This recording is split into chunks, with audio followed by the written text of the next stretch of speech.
वंदे पुरुषोत्तमम।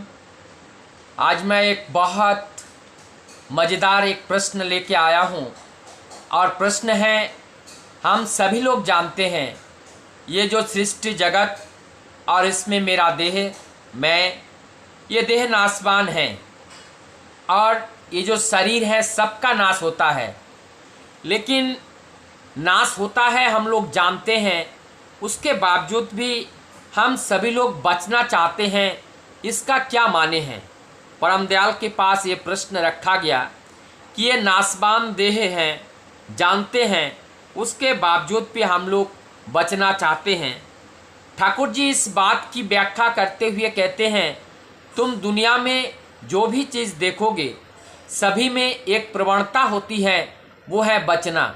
जैसे ये जो बचने की इच्छा जितना आपके अंदर है, एक चींटी के अंदर भी उतना ही है, एक खरगोश के अंदर, एक शेर के अंदर, जंगली जीव जंतु पेड़ पौधे, इस सृष्टि जगत में कुल मिलाकर सभी चीज़ों में यही टेंडेंसी पाई जाती है, वो बचना चाहता है।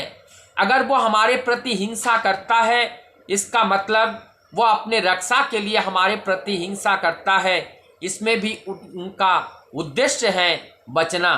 और ये जितने भी, चाहे वो शेर हो, चाहे भालू हो, चाहे चींटी हो, चाहे मधुमक्खी हो, हम लोगों को काटता है जब हम उनके छत्ते के पास जाते हैं। इसका मतलब वो अपने आप को सुरक्षा करना चाहता है, बचना चाहता है।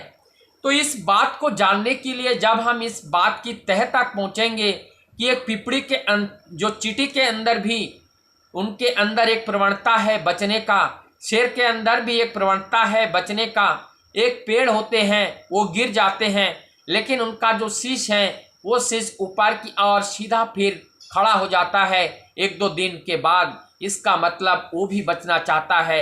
यदि एक पेड़ को, एक लता को, एक गुल्म को अगर किसी बाहरी कोई चीज़ से अगर ढक दिया जाता है, लेकिन उस गुल्म या उस लता का जो शीर्ष होते हैं, जो शीर्ष होते हैं, वो उधर को जाते हैं जिधर से सूरज की रोशनी आती है। इसका मतलब वो भी बचना चाहता है, वो भी अंधकार से प्रकाश की ओर आना चाहता है।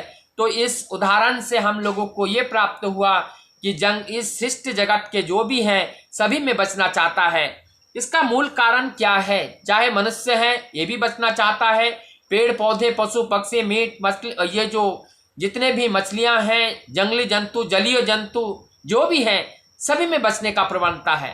तो हम इसको अगर गहराई से देखें, ये सभी में एक चीज़ कॉमन है कि ये बचना चाहता है।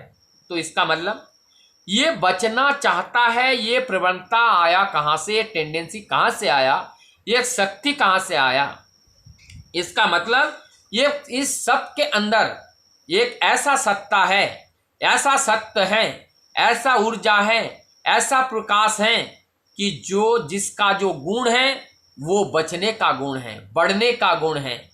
और एक चीज़ ये भी है, और इसके अंदर जो दया है, करुणा है, ममता है, प्रेम है, और ये सारे दया, ममता, करुणा और ये सारे सब कुछ हमारे इस देह के अंदर प्रवेश नहीं कर पाते हैं, लेकिन उस सत्ता के अंदर हैं। वो सत्ता चाहता है एक दूसरे को प्यार करना, वो सत्ता नहीं चाहता है कि हम हिंसा करें। लेकिन हम हिंसा क्यों करते हैं?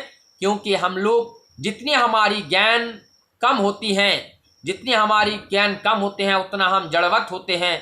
जितना हम जड़वत होते हैं, हमारा चैतन्य कम होते हैं, और चेतन और चैतन्य कम होने के वजह से हमारा क्रियाकलाप उस जड़ वस्तु की ओर ज़्यादा होती हैं, जड़ वस्तु की ओर ज़्यादा आकर्षित होते हैं।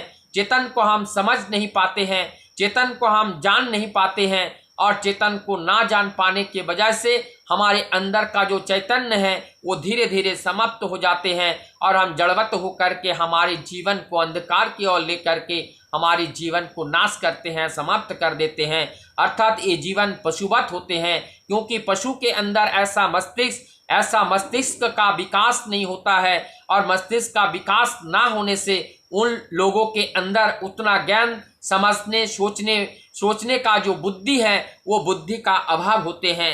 इसीलिए ये जो बचने का प्रवणता है, ये बचने की जो टेंडेंसी है, ये बचने की टेंडेंसी को जानना पड़ेगा। वो मूलभूत हमारे सत्ता की इच्छा है, हमारा सत्ता चाहता है बचना, अर्थात ये सत्ता ना तो इसका मृत्यु होती है, ना तो इसका जन्म होता है, ये चिरंतर है। ये सृष्टि के आदि में था, सृष्टि से पहले भी था, सृष्टि के बाद भी है, और ये सृष्टि खत्म होने के बाद भी इनका अस्तित्व रहेगा।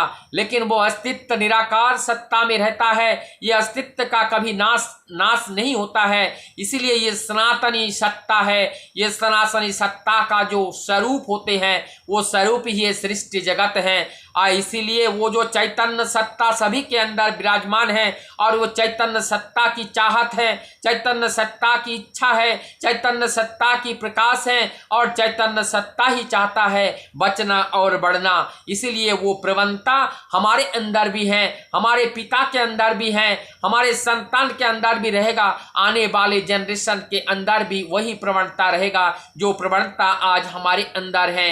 हर कोई बचना चाहता है, हर कोई जीना चाहता है, लेकिन इसमें एक बात है, ये जो पुकार है ये पुकार आत्मा की है, और ये आत्मा का जो स्पंदन है, ये आत्मा का जो पुकार जो सुन रहे हैं, ये परमात्मा से इनकी ऊर्जा मिलती है, परमात्मा से इनकी वो संदेश मिलती हैं, परमात्मा से वो मैसेज आता है। इसीलिए परमात्मा की उस बात को मान करके जब हम जीवन को चलना चालू करते हैं, तब हमारे जीवन में एक शांति, एक समृद्धि, एक सुख हमारे जीवन के अंदर आ जाते हैं। और ये कारण ही हमें रक्षा करना होता है, यही सत्ता का रक्षा करना होता है।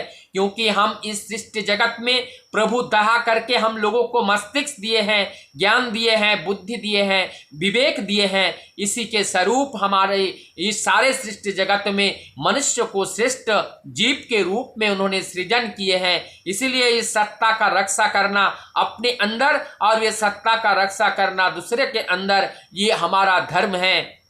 इसीलिए ही ठाकुर जी ने शायद यही वाणी दिए हैं कि दूसरे को रक्षा करना, अपने को भी रक्षा करना, इसी को तू धर्म समझना। अर्थात दूसरे को रक्षा करना है, किसका? उनकी सत्ता का रक्षा करना है, उनकी सत्ता संवर्धन हो पाए, उनकी सत्ता की विकास हो पाए, उनकी जीवन में सत्ता की प्रतिकूलता रूपी जो हिंसक हैं, उस हिंसा को परिहार करके प्रतिकूलता को उत्पन्न करना ही धर्म का स्थापना करना होता है। तो युग युग में पुरुषोत्तम के रूप में युग माफिक वो गुणावली लेकर के, युग माफी को बात लेकर के, युग माफी की वो वार्तालाप लेकर के, युग माफी को विधि विधान को लेकर के आते हैं अपने संतान संतति को राह दिखाने के लिए। आइए वही राम, वही कृष्ण, वही जिसास आज प्रभु अनुकूल बन करके धरा में इस प्रतिकूलताओं के अंदर, इस विषमताओं के अंदर अनुकूल बनाने के लिए स्वयं अनुकूल होकर पथ प्रदर्शन करके, पथ प्रदर्शक बन के हमारे जीवन के सामने आकर खड़ा हुआ है। आइए, केवल जरूरत है उनको पद चिन्ह का अनुसरण करते हुए अपने जीवन को आगे बढ़ाना। वंदे पुरुषोत्तमम्।